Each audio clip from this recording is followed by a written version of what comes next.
Você já passou na frente de um centro de Umbanda e sentiu curiosidade? Talvez tenha visto velas coloridas, escutado tambores ao longe.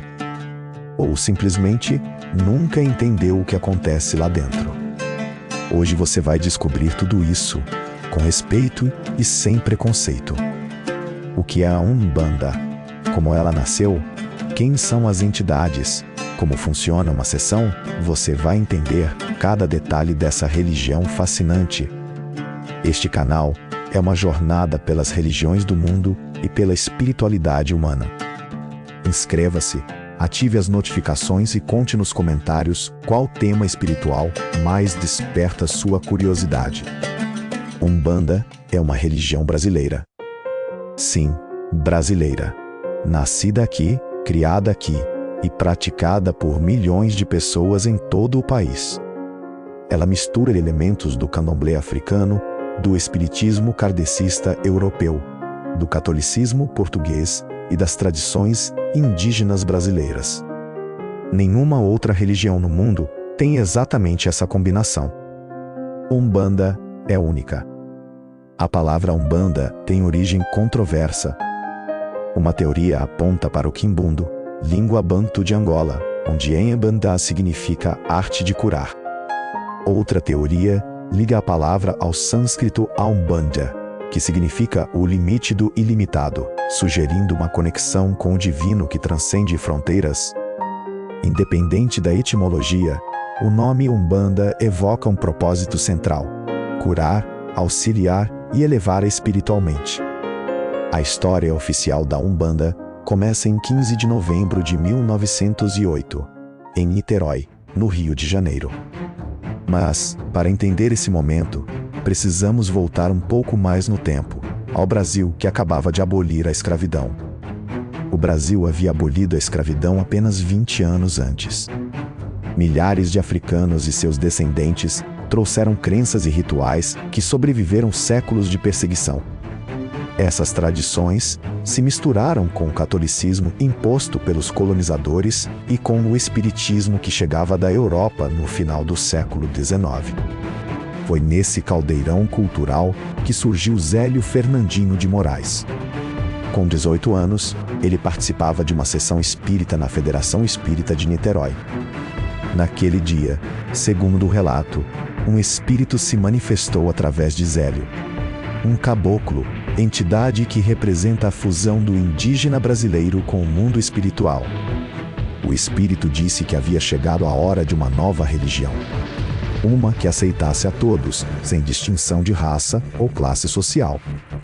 Uma religião que trabalhasse com os espíritos dos índios e dos negros, honrando essas raízes tão profundas da alma brasileira. Zélio fundou, então, a primeira tenda de Umbanda, a Tenda Espírita Nossa Senhora da Piedade. Ali começava uma religião que cresceria para se tornar uma das maiores do Brasil. Ao longo do século XX, a Umbanda se expandiu por todo o país, do Rio de Janeiro para São Paulo, do sul até o norte. Cada região absorveu influências locais e criou sua própria maneira de praticar, tornando a Umbanda ainda mais rica e diversificada. Hoje estima-se que entre 30 e 50 milhões de brasileiros têm alguma relação com a Umbanda, seja como praticantes ativos ou como frequentadores ocasionais. No centro da Umbanda estão os orixás, divindades que regem as forças da natureza e aspectos da existência humana. Oxalá é o orixá maior, o pai de todos.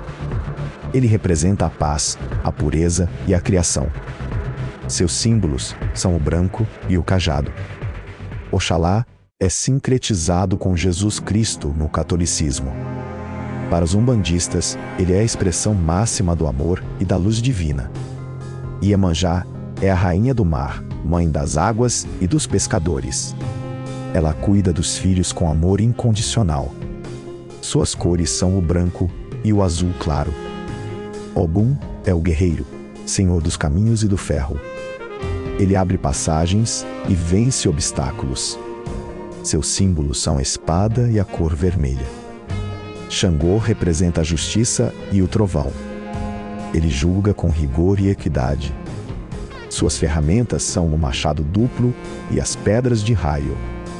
Exu é o mensageiro entre os mundos, guardião das encruzilhadas. Sem ele, nenhuma comunicação entre humanos e divindades é possível. Exu é muito mal compreendido e frequentemente confundido com o diabo, o que é um equívoco histórico. Ele representa a transformação, não o mal. Se você está gostando, inscreva-se e ative as notificações. Temos vídeos novos todos os dias sobre esse tema. Além dos orixás, a Umbanda trabalha com entidades, espíritos de pessoas que viveram na Terra e retornam para ajudar a humanidade. Os caboclos são espíritos de indígenas brasileiros. Eles trazem sabedoria da natureza, curam com plantas e ensinam sobre a terra e seus ciclos. Os pretos velhos são espíritos de africanos escravizados que alcançaram grande evolução espiritual. Eles se manifestam como anciãos sábios, cheios de paciência e amor. Os herês são espíritos de crianças, alegres, puros e descomplicados. Eles trazem leveza e revelam verdades com a inocência infantil. Os Exus e Pombagiras trabalham nos limites entre os mundos. Eles lidam com questões de amor, proteção e transformação, sempre dentro da lei da caridade. Um centro de Umbanda, também chamado de terreiro, é o espaço sagrado onde acontecem as práticas religiosas da comunidade. A sessão, chamada de gira, começa com cânticos chamados de pontos cantados. Cada entidade tem seus pontos específicos, que funcionam como uma chamada espiritual. Os médiums são as pessoas que têm a capacidade de receber as entidades. Eles passam por um longo processo de desenvolvimento espiritual antes de incorporar. Quando um médium incorpora uma entidade, ele entra em um estado alterado de consciência. A entidade usa o corpo do médium para se comunicar e trabalhar. Os consulentes são as pessoas que vão ao centro em busca de ajuda. Elas podem conversar com as entidades, receber passes, banhos de ervas ou orientações espirituais. Tudo na Umbanda é gratuito. A lei da caridade proíbe a cobrança por atendimentos espirituais. Qualquer centro que cobre está fora dos princípios umbandistas. A Umbanda sofreu durante décadas uma perseguição sistemática no Brasil. Na era Vargas, os terreiros eram fichados como caso de polícia. Médiuns eram presos. Essa perseguição deixou marcas profundas. Muitas famílias escondiam sua fé. Praticavam em silêncio, longe dos olhares do Estado e da Igreja. Somente com a Constituição de 1988, todas as religiões brasileiras receberam proteção legal igual. A Umbanda conquistou o direito pleno de existir. Hoje a Umbanda não é apenas uma religião. É um fenômeno social e cultural de enorme importância para o Brasil e para a sua identidade. Os centros de Umbanda frequentemente funcionam como redes de apoio comunitário. Em comunidades periféricas, muitas vezes é o único lugar onde as pessoas encontram escuta e acolhimento. A Umbanda também é um arquivo vivo da história brasileira. Nela sobrevivem memórias da escravidão, da resistência indígena, da imigração europeia, tudo condensado em rituais e cantos. O sincretismo umbandista é frequentemente criticado por puristas de várias tradições. Mas para seus praticantes, ele representa a alma do Brasil. Um país que fez da mistura sua maior força, e a Umbanda é talvez a expressão mais pura dessa identidade múltipla e plural. Nos últimos anos, a Umbanda tem vivido um processo de reafirmação de identidade. Cada vez mais praticantes rejeitam o sincretismo forçado com o catolicismo. Eles buscam valorizar as raízes africanas e indígenas, resgatando a essência original dessa espiritualidade tão brasileira. Artistas, intelectuais e acadêmicos redescobrem a riqueza dessa tradição. Livros, documentários e pesquisas universitárias ajudam a construir um olhar mais respeitoso.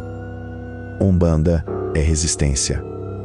É a memória dos que foram escravizados transformada em força espiritual. É a sabedoria dos povos originários preservada em rituais. É a prova de que o Brasil, mesmo com todas as suas contradições, criou algo genuíno e poderoso. Uma espiritualidade própria, nascida do encontro de mundos. Se você chegou até aqui, faça parte dessa jornada. Inscreva-se no canal, ative as notificações e deixe um comentário com a sua opinião sobre o tema de hoje. Na próxima vez que você passar na frente de um terreiro e escutar os tambores, talvez você olhe com outros olhos. Porque dentro daquelas paredes, o Brasil conta a história que muitos preferiram esquecer, mas que nunca morreu. Antes de sair, vamos revisar o que aprendemos.